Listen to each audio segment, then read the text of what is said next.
So, welcome to Wham Wednesday. Wham is what Alexa made. I am Alexa, and I make things, and we are doing a Wham Wednesday. So, I love cooking. I cook all the time. David is my fiance. He is my primary consumer, and I just basically make stuff for all the time. And I wanted to start, obviously, what Alexa made. Been going at it for almost a year, and I wanted to share some cooking tips and ways to cook delicious things in your own apartment that are quick and easy and weeknight friendly. And so Wham Wednesday was born. Let's get together, once a week. We'll make something delicious, we'll talk, we'll nosh, and we'll get something delicious out of it, and hopefully you can use these recipes for the future. So, hello from my tiny apartment. It's truly tiny. It's probably 10 square feet, but we make it work, and just proves you can do these recipes from anywhere. So that is Wham. The first recipe we're going to make today is one that I make probably weekly. It's honestly my go-to, and that will be cinnamon pecan granola. And my granola love started basically when I realized I didn't want to pay $9 a bag for granola at Whole Foods. And the ingredients are relatively easy. I can just make it at home, and it's so delicious, and even more so, it's customizable. This is, I'm telling you, a weekly occurrence. David freaking loves it. We put it on top of yogurt. We put it on top of cottage cheese. You guys all know my love of cottage cheese if you saw my story earlier. We put it on top of smoothie bowls or just smoothies, or honestly just eat it with a spoon or our bare hands and just shovel it into our mouths when we're feeling lazy and noshy. So granola, love it so much. This is one of my go-tos. It's fully customizable, so I'm going to show you a recipe for cinnamon pecan today, but you can do whatever you want with it. You can use different kinds of nuts or different kinds of seasonings. Totally encourage you to shake it up and make it your own. So let's go ahead and get started. So today we're going to be making the cinnamon pecan granola.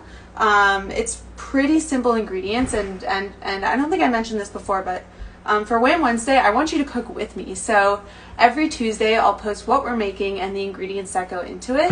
And if you guys want to follow along, head to the store, pick up the things you need, and we can make it together. Maybe we can even join together and live. I think there's a way to do two people at once, because I did it once with Salt Bae to make a video, but that's besides the point.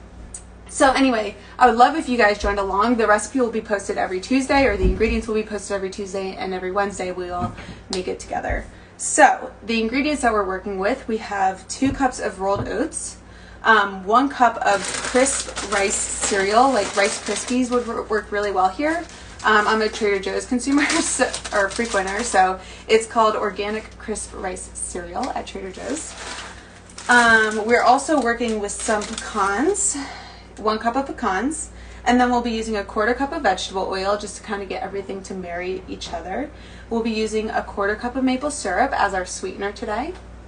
And we will be using some salt and some cinnamon, and then I always this isn't in the official recipe, but I basically love vanilla, and I will add it to anything I can. So vanilla works really well here as well. So we're going to add some of that because it's delicious, and why not? So yeah, let's get started. So we're going to add our 2 cups of, basically all this is going to go into a bowl, get married together, and then get thrown onto a baking sheet and put into the oven for about 25 to 30 minutes. So we're going to start with 2 cups of rolled oats that we have right here. And we're just going to pour it into the bowl. And the great thing about this granola is it's really customizable. So if you, aren't feeling crisp rice cereal, this 1 cup, add another cup of oats, and it's going to be great. I personally love the crisp rice cereal because it adds another texture. So you have your chewy oats, and then you have these really crunchy, delicious bits that come from the crisp rice cereal, and then a different kind of nutty texture that comes from the pecans. But same goes for the pecans. If you don't want to use pecans, or you're more of a peanut gal, or you're feeling some walnuts, or there was a great sale on pistachios, use those. This is super customizable and so friendly to anything. Alrighty, so we have our 2 cups of rolled oats in the bowl. We're adding our 1 cup of crisp rice cereal. So hello, in they go, delicious. And then we have our 1 cup of nuts, and this is cinnamon pecan granola, so we're going to use some pecans. And these are just chopped pecans, raw, got them from the grocery store. You can also buy them whole and just chop them up a little bit just to get them going.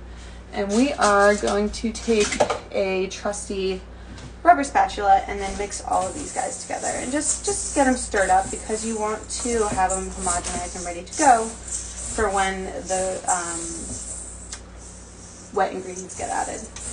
And if you wanted to get fancy, you could have 2 separate bowls with a dry and a wet, but like, who has time for that and who wants to clean another bowl? So I just put it all in one bowl. If I'm feeling really lazy, sometimes I just get like a tall rimmed sheet pan and just like stir it up in there. It's probably not as good, and like I get weird burnt bits, but if you're truly lazy, this is an option available to you. So we're just gonna stir this up, looking delicious, nice and homogenized there. And then we're gonna add our wet ingredients. And then we're gonna add our wet ingredients. So first up, we have our oil and our maple syrup.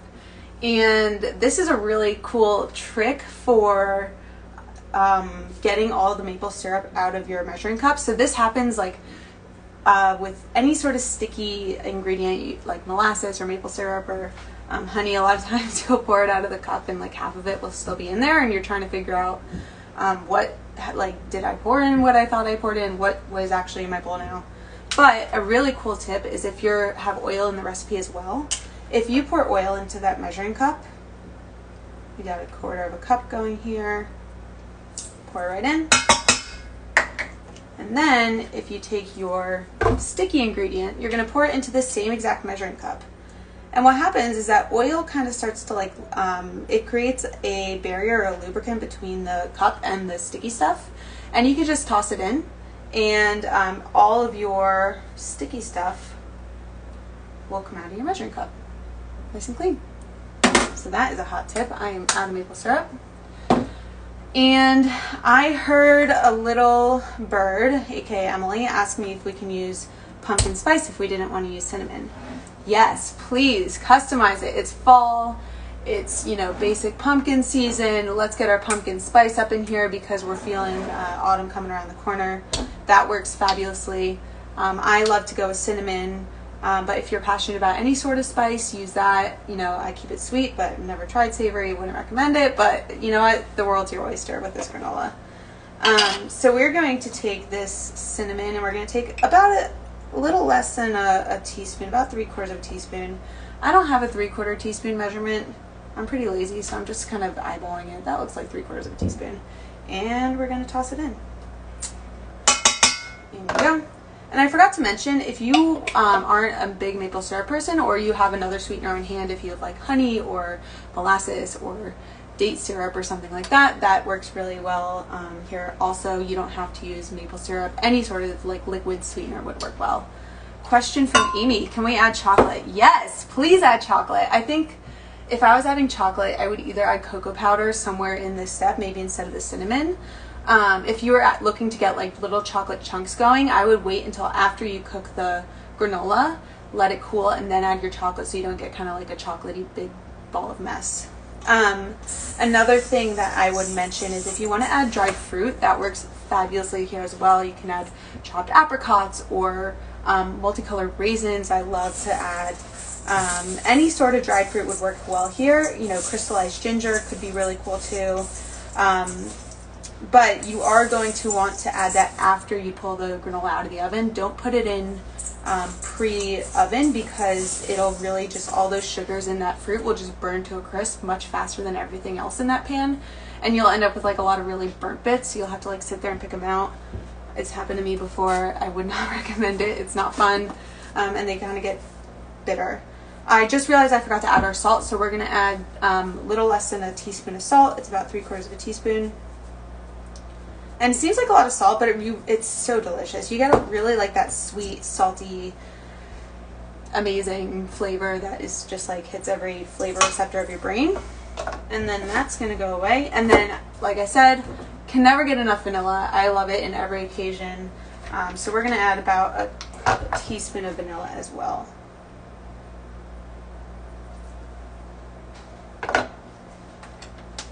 Alrighty, in you go. And this granola is like so delicious and so diet friendly, I'd want to say. Not like trying to lose weight diet. I mean, like, if you're a vegan, this is completely vegan. It's gluten-free, as long as you make sure to get gluten-free oats. Oats are inherently gluten-free, but a lot of times the processing isn't necessarily gluten-free, so you want to make sure that the oats you're buying specifically say gluten-free if you're looking to feed this to a gluten-free person. So yes, we are going to stir this up, and they really work well. Since they work so well for everybody, and they're really, you know, friendly to all sorts of diets, or like dairy-free, you can make it nut-free if you have like nut allergens, then they make really good gifts. It's holiday season's right around the corner, and who wouldn't love to get a little like mason jar full of granola? I think that's so delicious and so cute. And so yeah, so this has been mixed up, pretty much homogenized, which means it's all the same. And we are going to take it onto a sheet pan. You don't need to spray the sheet pan or anything or grease it at all because we have oil in this recipe already. So we are going to scoop that in. Everybody's joining the party. Let's get on in there. Any other questions before we, you know, we're getting towards the end here. It's a pretty quick recipe, honestly. It takes, like, I've been yapping, so if I wasn't talking to you this whole time, it probably would take 5 minutes. To make and put onto a sheet pan and, you know, get into the oven. But yeah, it's really easy, it's really delicious, and I recommend it for everybody. Okay, so we have it on a sheet pan. We're just going to kind of press it down. This sheet pan has a little bit of a lip, and I would recommend that because it keeps everything inside and looking good. It's going to form a little bit of a thicker layer, but that's okay. Basically, this is going to go into a 300-degree oven for 20 to 30 minutes. Checking it about every 10 minutes and giving it a little bit of a stir so everything cooks evenly. I would recommend to, once it comes out of the oven, don't touch it. Like, you're going to want to just dive right in, but, like, don't touch it, because what happens is as it cools, you get these really glorious, like, chunks of granola that can either, like, if you like carefully transfer it to your holding container, it'll stay in this like nice little crumbly chunk, or you can just kind of, or if you're not really a big fan of big pieces of granola, you can just kind of give it a stir when it comes out of the oven and it'll break up really easily. So those are your options here. We have a question. How long does this stay good for? Can I make it ahead and freeze it? So I've never actually frozen it, so I can't answer that. But this stuff stays good for a while. I would say like 3 weeks if you keep it in a dry airtight container. I keep it in like these like glass Tupperwares that are really nice, and it keeps for a while. Although it doesn't last long. We love it so much. We eat it so fast. It never makes it to 3 weeks, but I think it can make it there. So we are going to take this beautiful mass of granola and we are going to put it in our 300-degree oven. And that'll cook for anywhere from 20 to 30 minutes. Like I said, you're going to check it every 10 and toss it. And because I know that you guys don't want to sit here for 20 minutes and just talk while we wait for the granola to cook, we have a little movie magic going on. This was a batch I made earlier today. It has, unfortunately, David already got to it. I turned around and he was eating half the tray. So it's a little less than what I intended. But as you can see, this half was touched by David, so it's like a nice example of when it's been broken up. And then this half hasn't. He didn't get to this half of the tray. So as you can see, we have like these nice little chunks that stay together. And let's try it. Guys, so good. Salty, sweet, crunchy. Like, it has all of the textures. It has a nice nuttiness from the pecans happening here. A++, so good. Honestly, my go-to. I need you guys to try it and come up with some wacky flavor combinations. Please let me know what you think, because this stuff is too good to keep to myself. It's like the best ever. So thank you for joining the first Wham Wednesday. This was so much fun. Got to sit here and eat granola and talk to you guys, which is like my favorite activity ever. I'll be eating this all day tomorrow. Do yourself a favor and make yourself some of this to make the rest of your week, second half of your week, just the best half of your week. And then come back next week. We are going to make something else. I haven't decided what yet, so if you have suggestions, please let me know. And I will be looking out for that. So Tuesday, some more, the next recipe and ingredients will be up. And then Wednesday, we'll meet back right here to do some more Wham Wednesday. Okay, thanks guys.